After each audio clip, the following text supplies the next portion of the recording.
Israel and Gaza. It's amid a major shakeup in Israel's war cabinet. Blinken met with the president of Egypt in Cairo today. It's his 8th trip to the region since the conflict began on October 7th.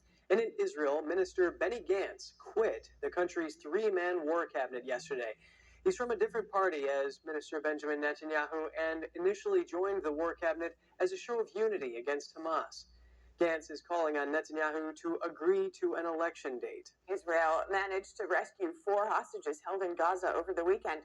The operation allegedly killed over 100 Palestinian civilians. And the UN's World Food Program is pausing its distribution of aid for Gaza through the American Pier. They're citing safety concerns amid the latest Israeli airstrikes on Gaza. The temporary pier off the coast of Gaza was repaired and reattached to the beach on Friday morning. That's after breaking apart, causing operations for nearly 2 weeks to pause. And in Australia, the Prime Minister there is urging activists on both sides of the Israel-Palestinian debate to turn the heat down. This after a U.S. consulate in Sydney was vandalized. Here's the Prime Minister discussing the incident. People should have respectful political debate and discourse. That's in everyone's interest. People are traumatised by what is going on in the Middle East, particularly those with relatives in either Israel or in the Palestinian-occupied territories. And I just say, again, reiterate my call to turn the heat down. Police said 9 windows on the building in North Sydney were damaged in the early hours of Monday, and 2 inverted triangles were spray painted on the doors. The symbol is used by some anti-Israel activists. The same building was sprayed with graffiti in April, while the U.S. consulate in Melbourne was graffitied by activists in May. Local media reported that the damage appeared to have been caused during an anti-Israel, pro-Palestinian protest. Australia, an ally of Israel, has become increasingly critical of its conduct in Gaza. Homeland Security Secretary Alejandro Mayorkas says the Biden administration is prepared to defend its new border policy in court. Mayorkas said the administration is ready for a challenge from the American Civil Liberties Union. Mayorkas said he respectfully disagrees with the ACLU, which called the new policy illegal. It announced plans to sue Sunday. Mayorkas said initial indications showed the new policy was deterring some illegal immigration. The new policy bars illegal immigrants from applying for asylum if the number of daily crossings along the southern border exceeds 2,500.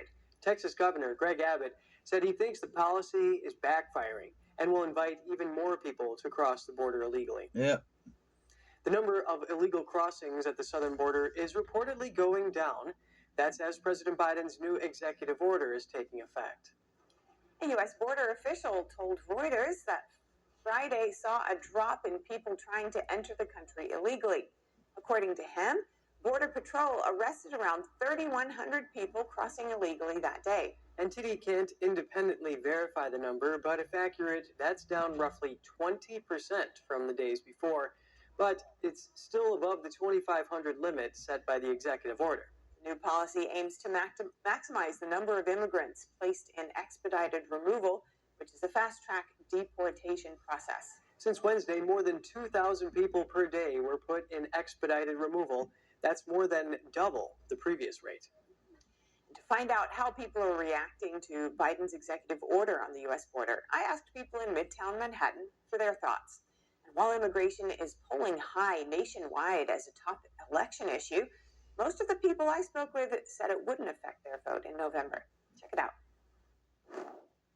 His order was it's a temporary measure.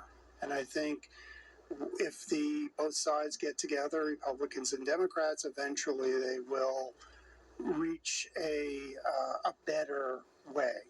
It needs to be controlled, but it has to be in a responsible way. So we need to have a structured system to receive people here, because I think they come in here for a reason. Just thinking logistics and, as far as like ebb and flow, I think that people should be able to come into the country, but I think it should be at whether it's moderate or whatever the rate is, there should be a controlled flow for sure. I mean, I think it's important that there is a process and that there is, resources to support people when they come. And so, I think that there's a lot of agencies that are being overwhelmed. And I think that if we can put a little stopgap, I think that makes sense. It's part of the American sort of history of immigrants coming over and sort of seeking a better life, the land of opportunity. So you can't really blame them for wanting to come over. He allowed for certain people to come over. He allowed for people to have hotel stays and everything. And he seen that it was a good project and it didn't work at the same time. So there's certain tweaks he has to make it better. I know that these people have good intentions that's running for the country. Donald Trump, Joe Biden, whoever wins, may they have a good future. I don't know what to say because I'm just kind of like have mixed feelings about it. But I do pray that whatever goes on and whatever route he decides to go down, that is better than what is going on now. The Supreme Court's 2024 term is wrapping up, and some big decisions are on the horizon. NTD's Daniel Monahan breaks down some key issues like abortion access, gun rights, and presidential immunity that could be ruled upon in the near future.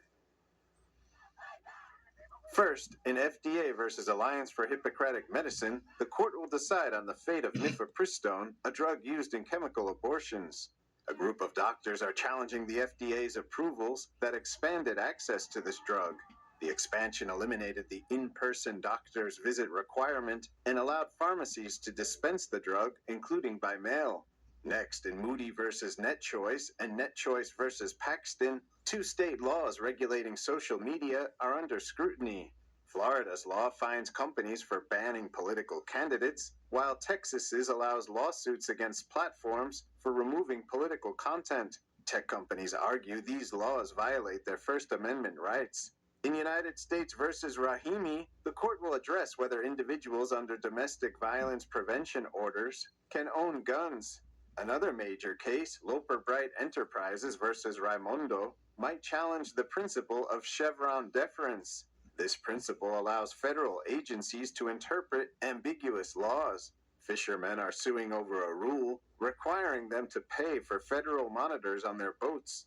Finally, the highly anticipated Donald Trump versus United States decision will determine if a president can be prosecuted for actions taken while in office. This case stems from Trump's alleged interference in the 2020 election. Decisions in all 5 cases should come by the end of June. Daniel Monahan, NTD News. Next, zooming in on Wyoming, where a mudslide obliterated a large chunk of mountain road Saturday. It prompted the governor to declare an emergency. Let's take a look.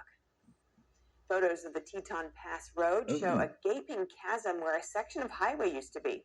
State authorities say the roadway suffered catastrophic failure. Officials are working to build a detour around the damage, but the landslide continued to move, taking out the whole road. It's not clear how long it will take to reopen the road. The highway provides crucial access to the Teton County, which includes Yellowstone, Jackson, and the Grand Tetons from Idaho.